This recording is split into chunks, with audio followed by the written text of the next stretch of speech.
Hello, I'm the Deaf Geek. This podcast is about the Wheel of Time. Season 3, Episode 8, He Who Comes with the Dawn.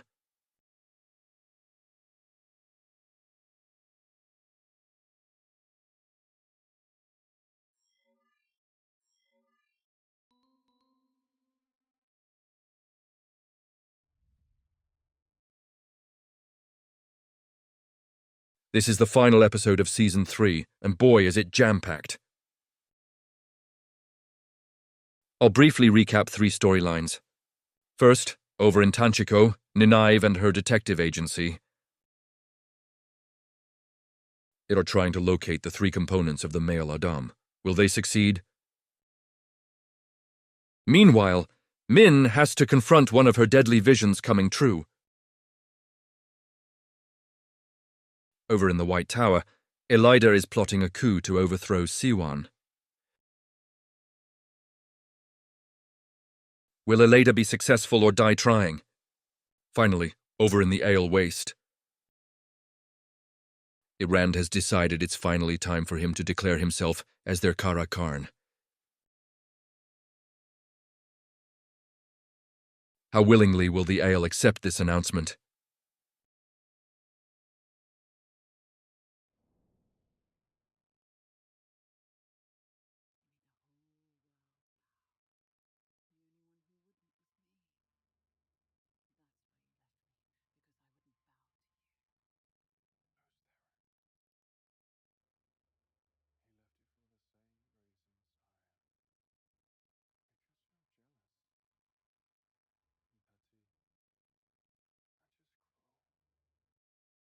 One major issue persisting throughout last season and this season was Rand's illicit relationship with Lanfear.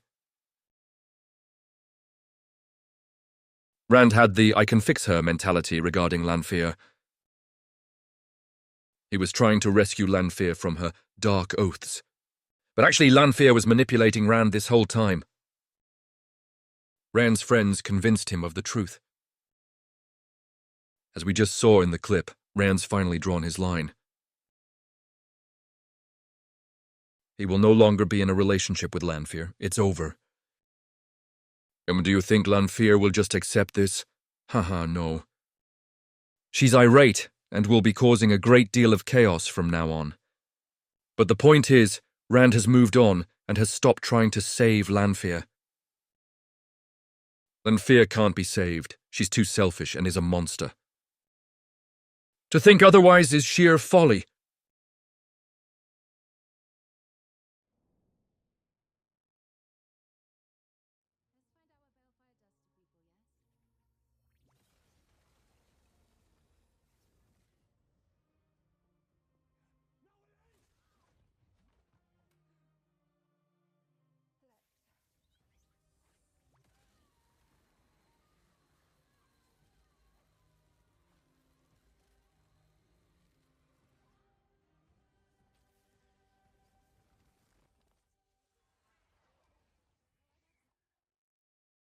There are 2 things I wanted to discuss regarding this clip. The first topic is Balefire, which we are seeing for the first time on this show. It's an incredibly powerful and dangerous magic. Elaine figured out how to use the device to kill the Black Aja woman. She was absolutely obliterated. Balefire, remember this for the future. It will become very important to the upcoming storyline. This is our first exposure to this level of magic. Right now it seems you need to use that staff for Balefire. But I don't know if the show will always make that the case. The second thing is Elaine's surprise discovery about her mother's supposed lover. Tom informs her that there's no such person as Gabriel. Elaine and Tom realize that Gabriel is a false memory implanted into her mind. Only the Forsaken is capable of doing something like that. That means that her mother, the Queen, is under the control of the Forsaken. This set up Elaine's Season 4 plotline. Elaine, as the daughter heir, has to rescue her mother from the Forsaken. So here we see Balefire introduced, and Elaine realizing she has to free her mother.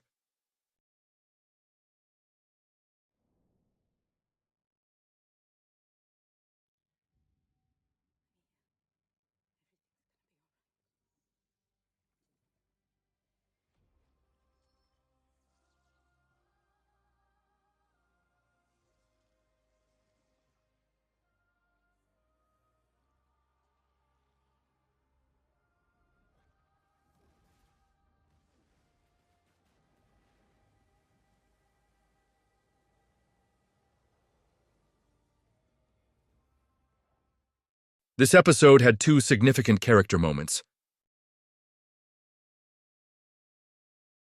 The future of these two characters will be defined by what happened here. Everything changes here. The first character I'll focus on is Nynaeve. Despite being incredibly strong in the power, she's struggled with her block. She can't use the power, as she's scared of it. It's a psychological block. Until now. After Liandrin tosses her deep into the ocean to kill her. Nynaeve realizes that she has to embrace the power to save herself. This surrender to the power finally breaks the block, and Nynaeve is unleashed. She uses her magic to part the ocean water, showing how utterly strong she is. She's the strongest channeler in 1,000 years. And Liandrin accidentally unleashed that beast. Oops. I know many show watchers have been wondering what was so special about Nynaeve. Well, I promise y'all, everything just changed. You'll see what the big deal about her is now. I hope the show is up to portraying Nynaeve at her fullest strength.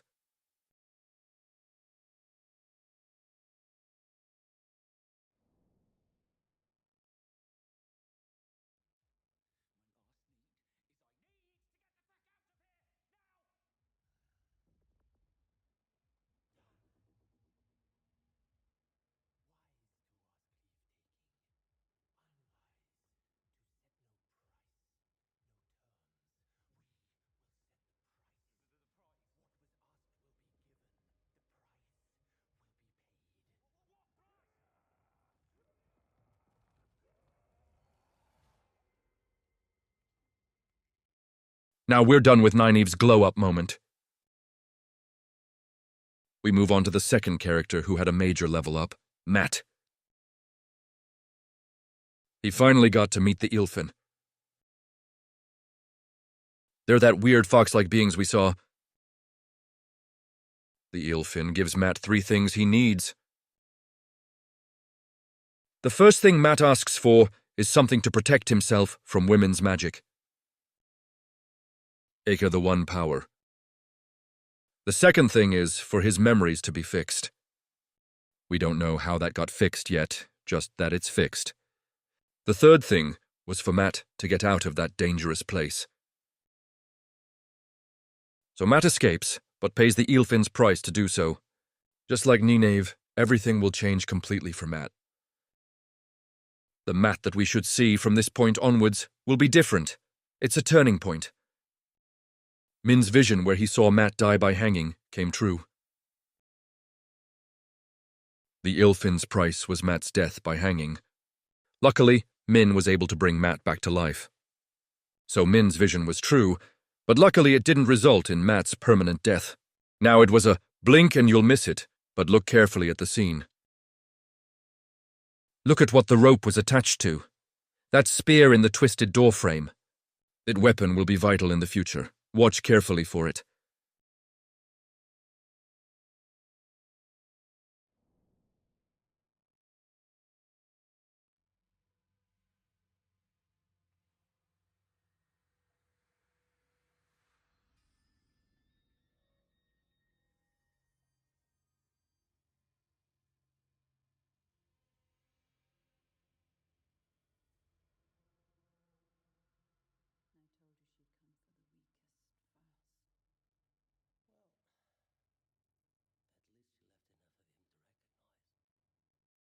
We now shift to the Forsaken. Remember 2 episodes ago, when we were not sure what Sammael's fate was? Was he dead or not? I felt he was still alive, and I was correct. But not for long, as we just saw. Moghedien found Sammael, who was shielded and unable to use magic, in his cell. She then proceeded to show exactly how depraved and deranged she really is. She had her way with Sammael, and the clip showed the gory aftermath. Now we have confirmation that Sammael is absolutely dead. Honestly, I have a bit of mixed feelings about this. I feel like Sammael's entire existence on this show was a bit pointless. They did nothing with Sammael. He showed up, did a lame attack, and got killed off. I would have liked to see a little bit more plotting with Sammael before he got killed. I felt he wasn't utilized well. Although, to be fair, the books didn't utilize Sammael well either. However, the TV show did have this opportunity to fix one of the book's flaws. But it didn't, so that was a bit of wasted potential. At least we now have definitive proof that Sammael is dead. Moghedien killed Sammael, so that's out of the way. Moghedien's plan seems to be to establish a new group of Forsaken. Oops, sorry. Chosen! My bad. She's now working with Liandrin to eventually control Rand using the male Adam. They have all the components, so we'll see what happens.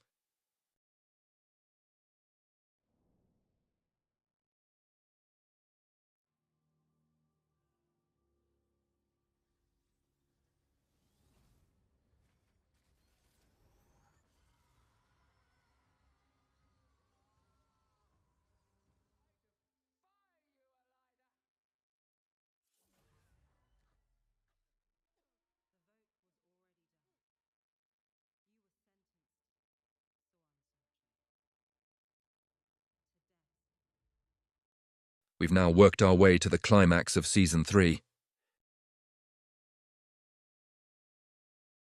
This season's climax has 3 key components, and we'll do them in order.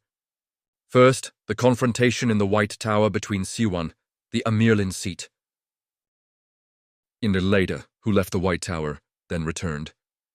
These two have conflicting approaches on how to deal with the Dragon Reborn. Siuan is of the opinion, thanks to Moiraine's warnings, that the White Tower has to obey Rand in order for him to save the world. On the other hand, Elida's own foretelling tells her that the White Tower has to control Rand. That's the conflict. Also, the White Tower has 3,000 years' worth of tradition of immediately capturing, gentling, and killing any male channelers. Because of that tradition, Siuan's goal to follow Rand was destined to fail. The White Tower turned against her and deposed her from the Amirlin seat. During the deposition, Siuan was stilled and cut off from the One Power. We saw that in the clip. It wasn't what I imagined, but Siuan was stilled. Now she's completely powerless. That's it? That's all for her punishment? Nah. They voted to execute Siuan by beheading her. And with that, Siuan is now dead. She is no longer around. I want to talk about that shocking scene. It's completely different from the books.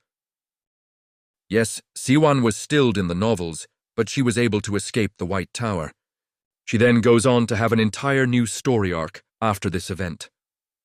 I'll be talking about that later on. The point is, Siuan had a lot of story left to tell in the novels. But that's gone now. So, now I'm wondering how the show will deal with that part. Siuan played an important role in that storyline, and now she's gone. I wonder about the implications. This is a massive change from the books. This isn't on the same level of Valda's death or Loyal's death. Those were big changes too, even if Loyal didn't really do that much for the plot. Same with Mat's mother, she didn't do anything either. But Siuan's role was significantly larger. So that's a big change, and we have to talk about that.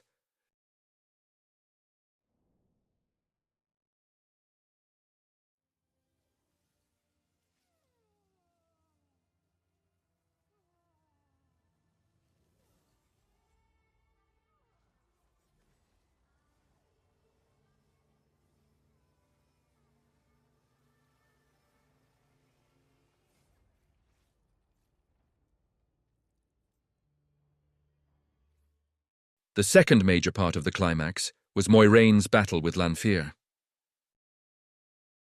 Remember when Moiraine was in the rings and was witnessing those thousand possible futures? A lot of them ended with Lanfear killing her in the desert on that day. So Moiraine is pretty much expecting to die that day. Sure enough, Lanfear shows up, and there's a battle. Although Moiraine has the Sakarnan, which enhances her magic strength, Lanfear still easily handles Moiraine. She's that much stronger. Lanfear is still capable of outclassing a Sakarnan-powered Moiraine. This shows how vast the gap between the Forsaken and the modern Aes Sedai is. It's a massive gap, so anyway, Lanfear is manhandling Moiraine and is ready to finish her off with the sword. Then Moiraine senses and knows Siuan is dead.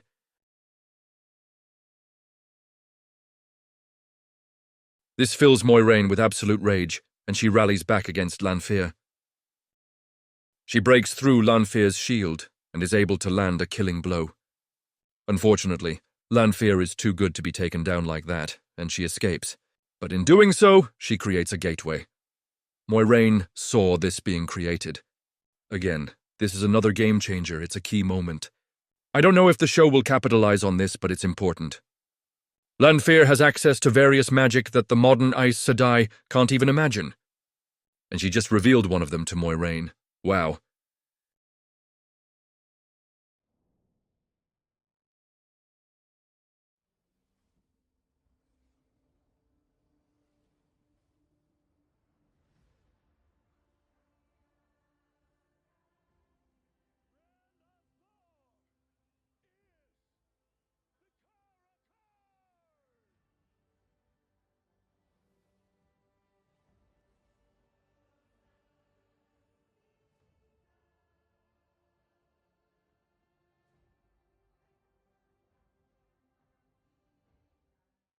The final aspect of the climax is Rand proving himself to the Isle. He informs the full Isle that he is the Karakarn. He is the chief of chiefs.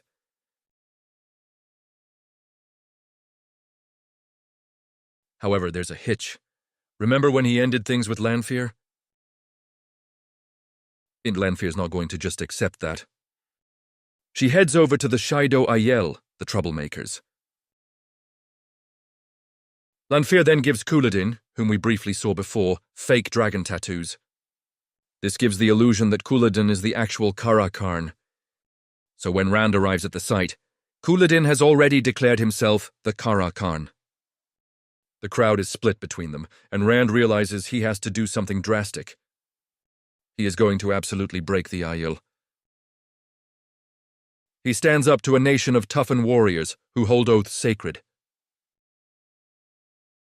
and informs them that they are descendants of oathbreakers. They are supposed to follow the way of the Leaf. This throws the Aiel into absolute disarray. However, this proves to the chiefs who have been to Ruadian that Rand knows the truth and saw the past. He survived Ruadian. Half of the Aiel declares for Rand. The other half flocks over to join the Shaido. Rand has broken and destroyed the Aiel, just like the prophecies said he would. And he will save the remnant of a remnant. It's all very emotional. Rand then channels a lot of power. And for the first time in the Aiel Waste, it rains.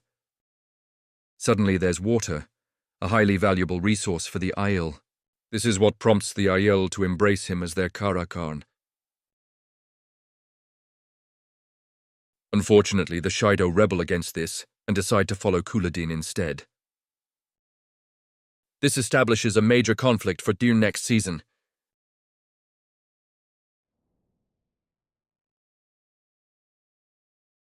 Here are my thoughts on the 8th episode of The Wheel of Time, Season 3.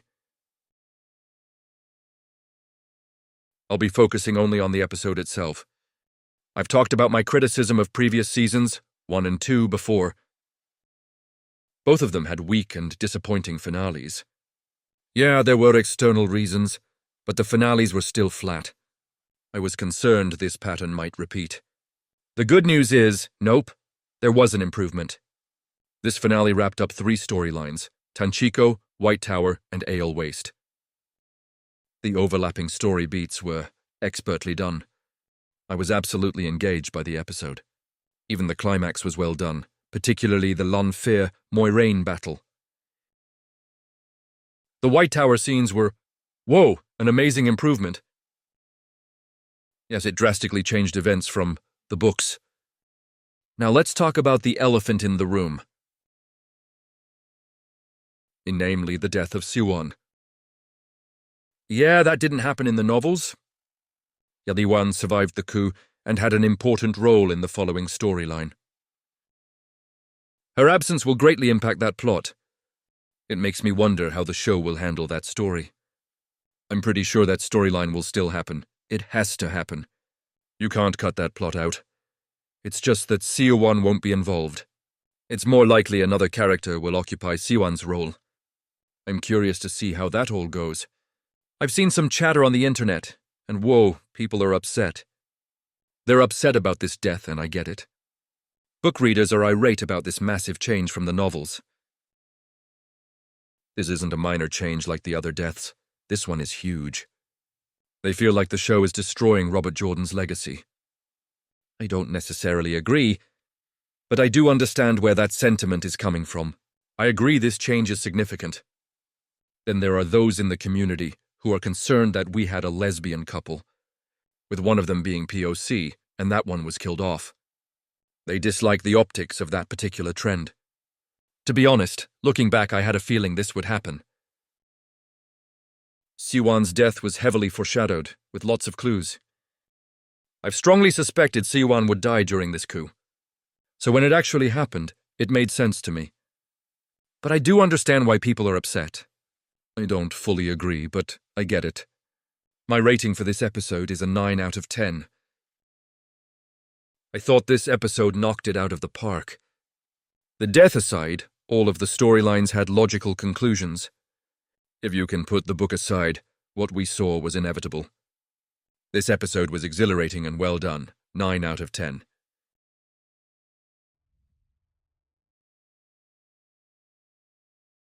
This is the Deaf Geek, and thanks for watching.